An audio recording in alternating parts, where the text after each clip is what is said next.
especially during these kind of times of uncertainty. It's like keeping a routine of healthy things that you do each day, like our healthy practices, keeping that intact,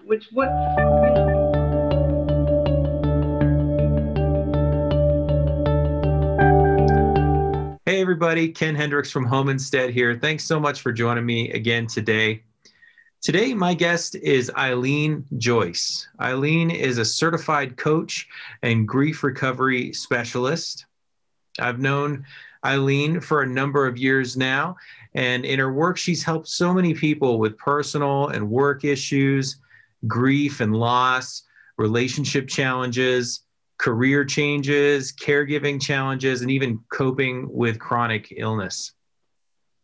Today, her and I are going to be talking about the grief that is impacting many of us during the time of COVID. Efforts to prevent the spread of COVID have affected people's jobs, where they work, the way that kids go to school and play, the ability that we have to gather in person with family and friends.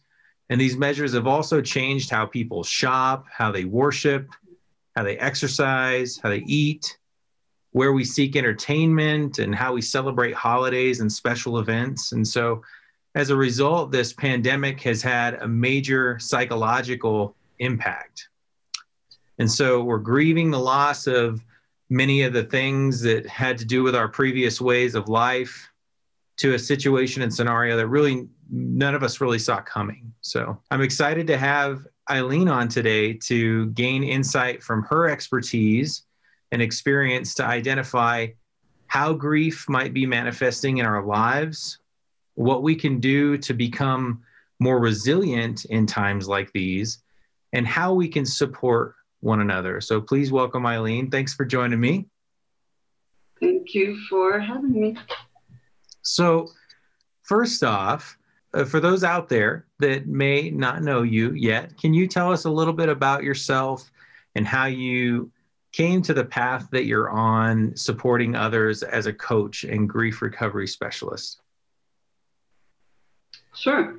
Well, I hired my first coach in 1984, back when, coaches were guys and they had a team, and it was usually a sports team, right?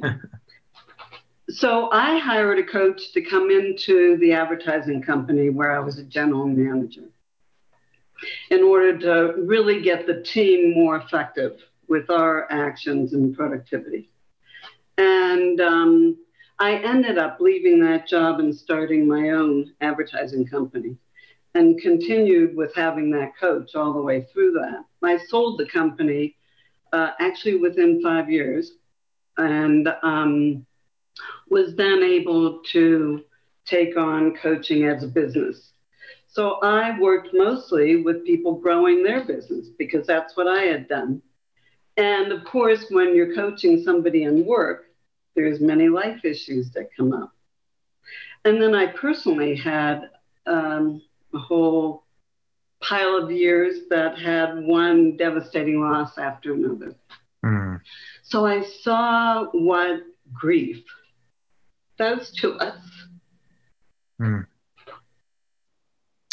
It's interesting that you mentioned that it really is what I think is an illusion. The idea that we all think that we can kind of parse out our lives. Yeah. Like into a personal section and a professional section, and somehow not take our life to work with us, or not take our work home with us. Because all of it is being lived out in the same life. And so it's impossible really to parse that out. And what we're dealing with in one capacity of our lives is going to affect the whole thing. Exactly. So that's when, I experienced that, and I saw how in my own life, how grief and loss was affecting my ability to keep coaching, to keep growing the business, to keep, at that point, I was then a single parent, and how I knew that I needed something outside of my own skills and expertise to get through that period. And so that's when I found the grief recovery program that I facilitate on a one-on-one basis with people. And I saw how that empowered me to be able to get back in and really be a presence in my life, and therefore effective with everything I did. So at that point, you know, I was not only working with people in work and their life, and also really dealing with people's devastating losses. So one of the things that, you know, I think that we all come to terms with is that when we have losses, if we don't start talking about it and get outside help, what we do is we get enmeshed and we get into deep depressions, anger issues, problems at work, in relationships. All of that is affected by how we work through our own grief. And I think one of the things that we were talking a little bit about before was distinguishing, you know, grief that we're all going through right now, like the losses that we have in our daily life because of COVID. And that it affects everyone, no matter how young or how old. If we have lots of people in the household, it's one set of problems. If we live alone, that's a whole other set of problems. And the challenges of how to get through that and keep resilient, you know, keep being able to wake up the next day and do it again. How do we do that? You know, working with caregivers.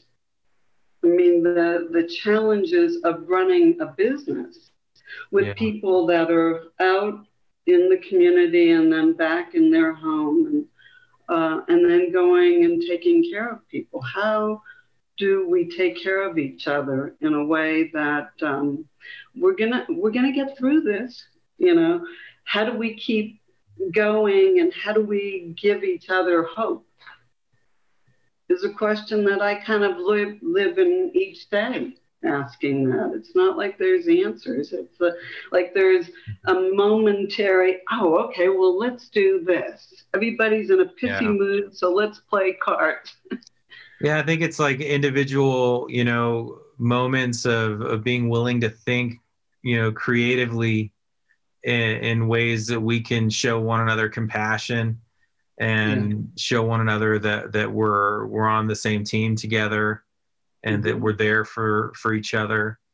Those things happen in individual moments, right? Like it doesn't happen all at once. But yeah, it's certainly a challenge. As you were talking there, I was thinking about how remarkable it is that you found this, you carved this area of expertise out for yourself just through living your journey authentically and paying attention to what you were going through in your life, and not assuming that you were unique, in the sense that I think we can gain a lot of insight into avenues that will make us more compassionate for other people, in paying attention to what our struggles look like on the inside. Right. And it's amazing that you found this this niche, you know, that you carved out for yourself, where you do coaching, and then you recognize the impact of grief and unresolved grief, and how they dovetail together so well. Right. Some symptoms of unresolved grief that I read from your website, it describes feelings of being stuck, feeling tired, feeling depleted. I'm sure a lot of people can relate to those types of feelings for a variety of reasons at different times in our lives. But what specifically can cue us into the fact that we might be feeling this way because of unresolved grief? Right, and that's a good thing to distinguish. So grief is really the normal, natural response, reaction to any major loss. Unresolved grief is more like when you hear somebody say, I just can't get over it. I just can't understand how that could have happened. Why did he do this? So it's complicated because of either the relationship might have been complicated, and this can be whether it's a divorce, a breakup, or a death, or a complicated move. Sometimes it's because there was trauma. Maybe it's how the death occurred. Sometimes people get really stuck in that they just didn't do the right thing at the right time, and therefore this happened.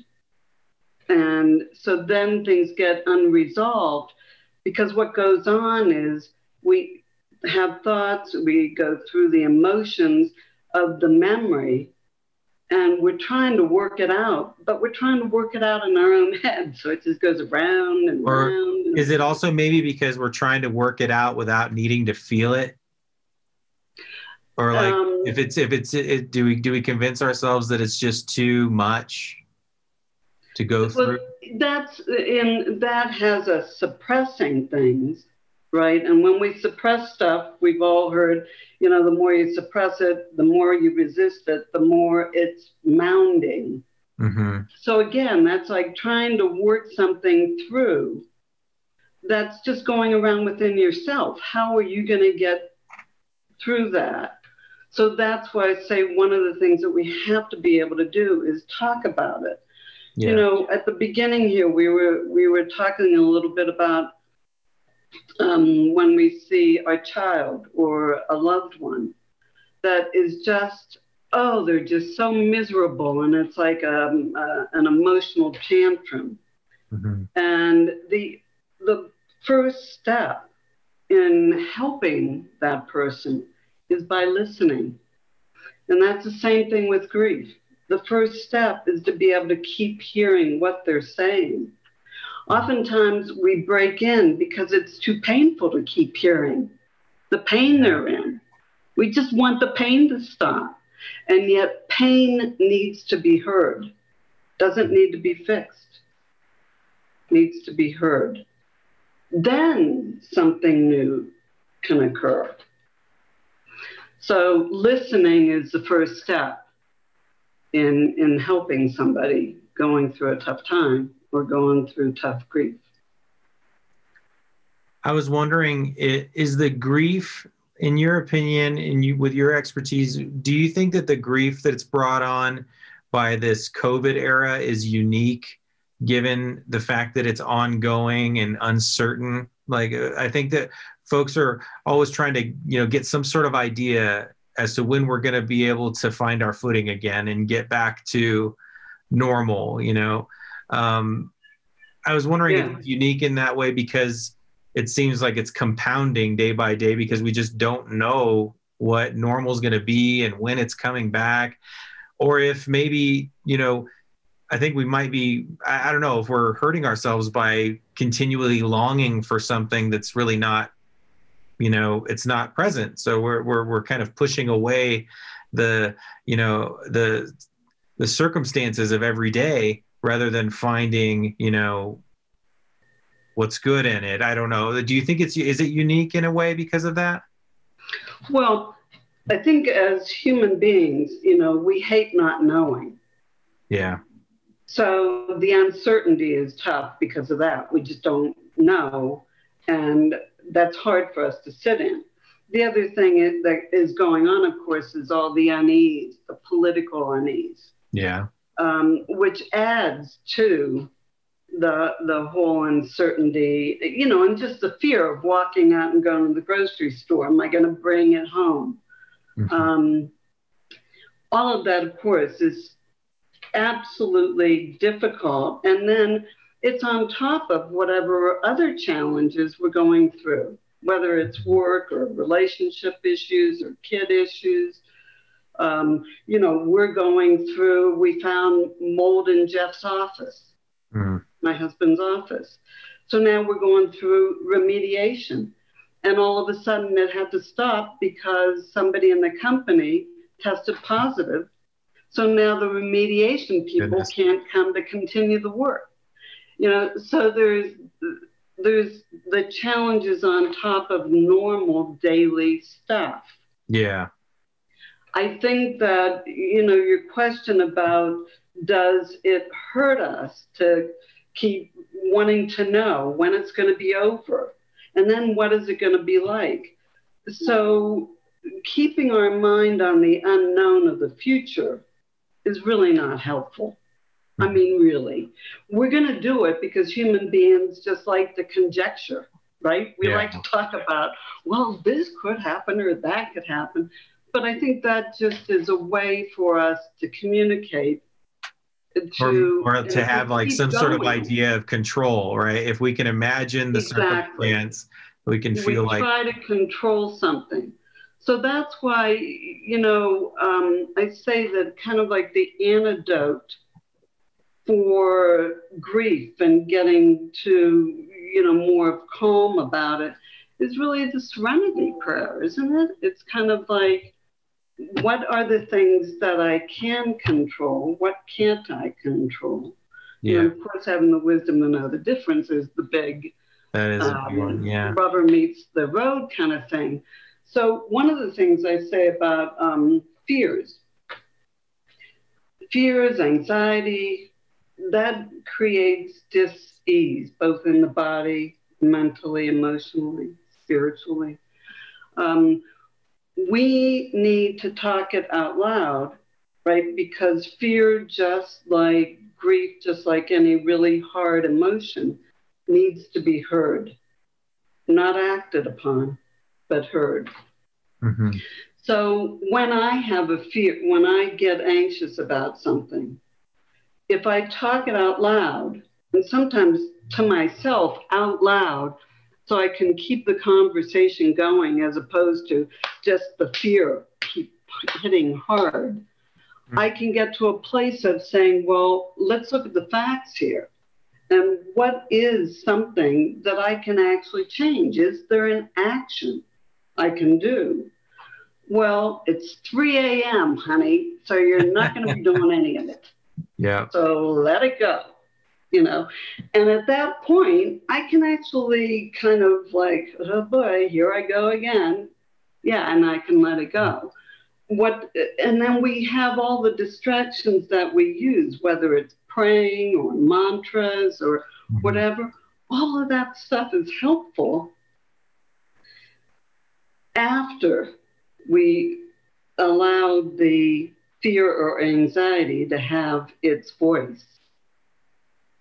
Then the prayer or mantra or whatever you use can actually bring us to calm. And it may just be for, you know, the rest of 3 hours so you get an okay night's sleep. And then you can wake up and feel like, okay, I can handle the day. Because it's when we allow the fear to just stay inside of us, that's when we go through, you know, all the anxiety and anger and just being really impatient with everybody in our lives. And that really hurts. That's when we want to go delete. Yeah. We were chatting about that before, how with the nature of this conversation and filming it in advance that we can make little changes that we need to make. But we were talking about how wouldn't that be nice if we could do that in real conversation with one another and just be able to backspace. You know, it struck me too as it didn't strike me when I was writing out that question beforehand, but as you were talking about it, it occurred to me that, I mean, really, in so many ways, it's not all that unique, because that we live with so many uncertainties. And the more it seems, I mean, I know now as I'm recollecting that, like, it's a thought that's occurred to me many times in the past. And I feel like I've actually felt the benefits of it tangibly, that the more comfortable I can get with uncertainty, the more peace I can have in general, just Absolutely. in every area of life. And so perhaps in that way, this ramped up season of uncertainty, that we're all dealing with on a global scale with this one circumstance, might be a great tool for, for learning how Absolutely. to live that way with things. But I know a big part of what folks are grieving over is the loss of personal connection with other people, with social distancing and the need to isolate within our homes for safety from even some of the, the closest people to us.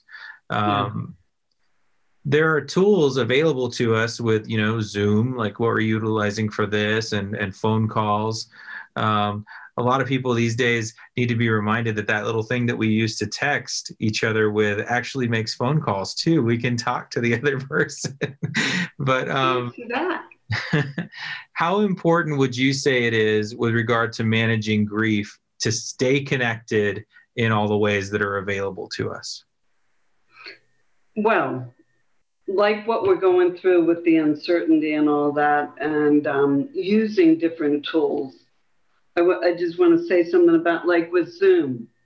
I mean, when I was first going on and doing networking stuff, getting the meetings on Zoom and whatnot, I discovered that, wow, I'm not engaged at all here. I'm like sitting back like an observer with all these talking heads. And I said, it's really it doesn't feel good. It doesn't. So I said, okay, well, I have to push myself here. I've got to learn how to engage with this, seeing you as a picture as opposed to a person. It's like a stretch. So I had to grow. And by the way, the next Zoom meeting I went on, I had a great time. Now, it wasn't as good as being in person, but it was good enough. So just like when we're going through grieving something specific, we have to stretch at a time when it's so hard to stretch. When we're going through grief, it's hard to get out of the bed, let alone, to kind of put yourself together. So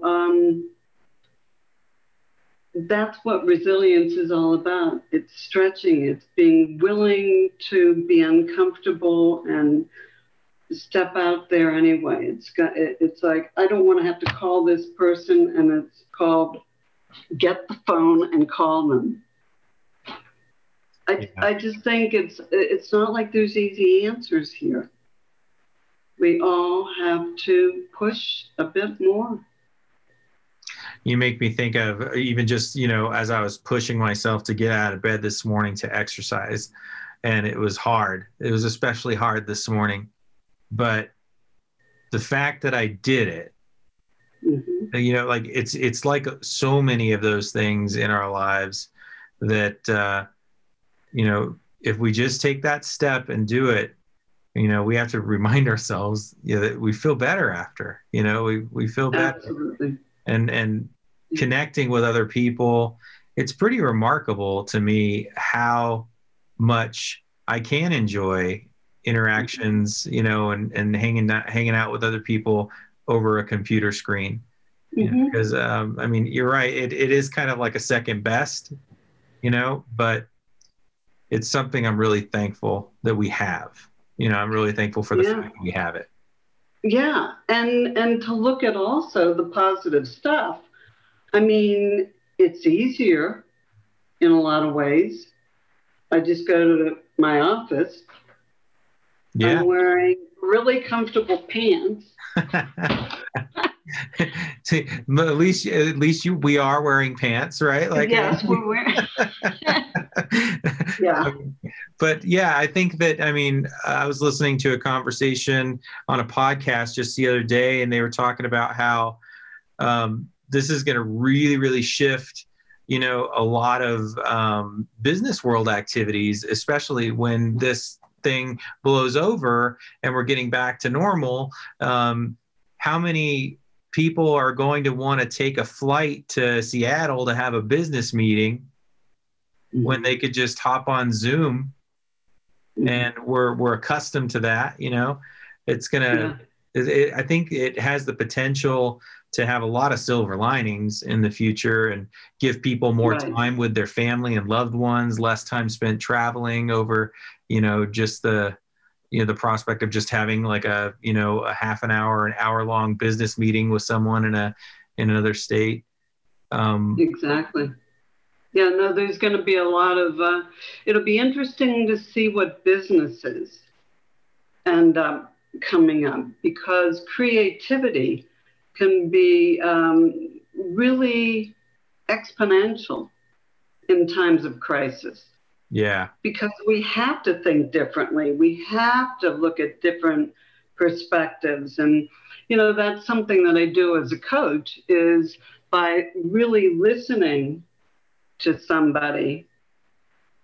See, instead of, most of the time when we're talking, right, we're like, when you're talking, most of the time what's happening on the other side here is thinking about what I'm going to say next. Yeah. Right? So there's not a whole lot of listening. Whereas in a coaching conversation where I'm at is I'm straight listening. Nothing else is going on in my mind. I'm just listening. And then stuff comes out, and it's oftentimes questioned. Mm-hmm. And then we talk about that. It's a very different conversation.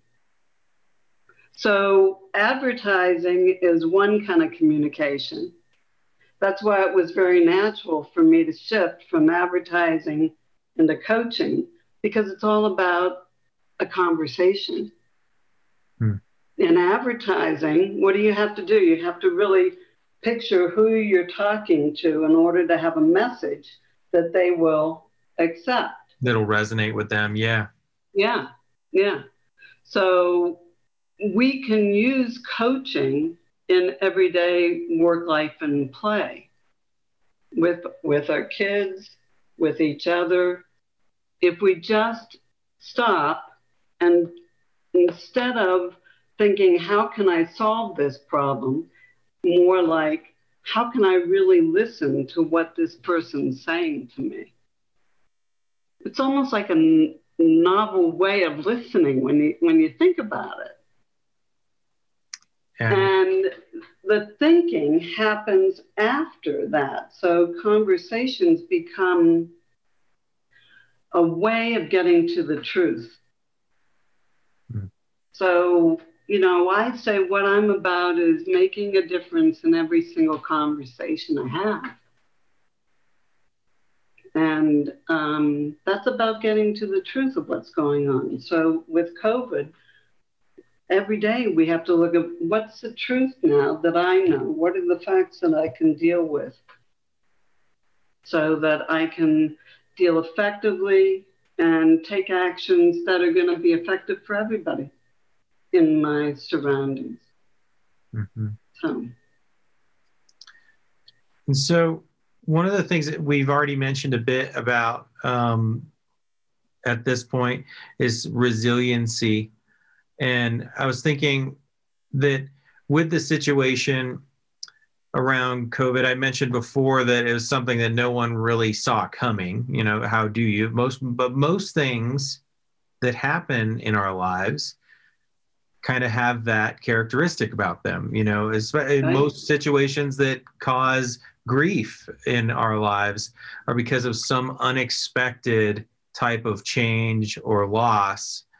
And so, although, you know, we can draw many parallels, like where COVID might be a unique type of situation. We've talked a little bit about that, but these things are coming. We're experiencing them now, you know, in one way, shape, or form, but there's more that are coming. How can we, what type of practices, what types of things can we do in our lives that will help us to be more resilient as these things happen? Yeah. Well, and I think resilience comes from, especially during these kind of times of uncertainty, it's like keeping a routine of healthy things that you do each day, like our healthy practices, keeping that intact, you know, in order to really take care of ourselves. I mean, there's a reason why we sometimes don't do good self-care, because self-care takes a lot of discipline, you know? Yeah. And especially when you're depleted and times are tough, it's hard to eat the right things. It's hard not to eat sugar. It's hard not to fall into habits of just sitting and zooing out in front of the TV. So that in order to be resilient, it gets back to kind of having to push oneself. Mm-hmm.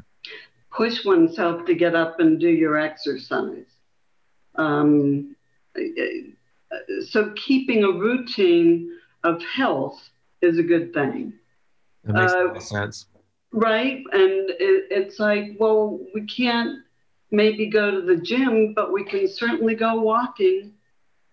We can't get together with a bunch of people, but we can meet up in the park, you know, with one or two people. So it's like, instead of just getting into the anger and getting pissy about the whole thing, we've got to push ourselves into something else. The more routine something is, the harder it is to break. I mean, that's the nature of routine, right? So, well, and it's a slippery slope, right? So if I keep getting up and not exercising, it becomes harder and harder and harder. Yeah, we can make a routine of not doing, or a routine of doing the things that aren't as good for us as well. Yeah, and then all of a sudden we're on a slide going down instead of just step by step going down. Yeah. So Eileen, I really have enjoyed this conversation with you. How can folks reach out to you? What's the best way for people to get in touch with you? My office number, 428-0670, and that's 505, or EJ@EileenJoyce.com. EILEENJOYCE. And your website's really great. There's a lot of great information, lots of good reading material on there. So as we're wrapping up, is there any final message of solace or encouragement that you would like to offer to people who might be watching? I think it's important for us all to each day say, what do I hope for today? What's one thing that I can do that will have me be a kinder, more loving person? You know, I think we all have that. And it's, we've got, and to say it out loud, you know, so it's not just thinking it, but actually saying it out loud so you hear yourself say it. That's good stuff. Thank you so much. I think we all know something we can do. I think we just have to reach deeper sometimes. Yeah, I agree. I think that, I mean, as soon as you're saying that, I'm already thinking of what that one thing might be, you know, as I'm sure anyone listening to us is probably already thinking what their one thing, you know, might be. And that's an interesting prospect, you know, that you offer of the importance of maybe saying it out loud, because I do think that hearing the thoughts in our head and saying them out loud is very different, and it's oftentimes when we're in conversation with folks, my experience is when I'm in a conversation with someone, I might express something that's been on my mind for weeks and I haven't said it out loud yet. But then hearing myself say it out loud, it really solidifies it. Absolutely. And so it makes it more concrete. Yep. Well, I know that we could definitely do more of these. I hope you'd be interested in coming on again in the near future. But thank you again for having this chat with me. Hope you have a great rest of your day. Thank you. You too.